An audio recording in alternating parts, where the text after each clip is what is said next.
मित्रांनो प्रश्न एका टोपलीतील फुलांच्या प्रत्येकी 12, 15 आणि किंवा 18 फुलांची एक हार याप्रमाणे हार केल्यास प्रत्येक वेळेस 3 फुले उरतात तर त्या टोपलीत कमीत कमी किती फुले असतील। अशा प्रकारचे प्रश्न सोडवताना मित्रांनो लसावी हे वापरावं लागतं। लसावी कसा काढायचा तर लसावी आपल्याला कशाचं काढावं लागेल 12, 15 आणि 18चा 12, 15, 18 12, 15, 18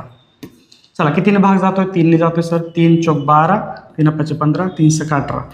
परत कितीने जातोय 2 परत म्हणजे किमान 2 गोदना तरी भाग जायला पाहिजे मग 2 ने जातो बघा 2 2 4 2 3 6 हे 5 आहे तसं। आता आपल्याला लसावी काय मिळाला हा लसावी असतो म्हणजे 3 गुणिले 2 परत हा जो भाग आहे तो 2 गुणिले 5 गुणिले 3 किती आलं 3 2 6 5 2 10 आणि हे 3 मग 6 3 18 आणि गुणिले 10 180 आलं उत्तर। पण 180 उत्तर नाही आपल्याला काय होतंय प्रत्येक वेळेस 3 फुलं उरतात मग आपल्या 180 मध्ये 3 फुलं ऍड करावे लागतील मिसळावे लागतील बेरीज करावी लागेल आणि मग आपल्याला मिळेल 183। याचं उत्तर आहे 183 ऑप्शन क्रमांक 2 83 180 नाही म्हणायचं 180 सुद्धा ऑप्शन आहे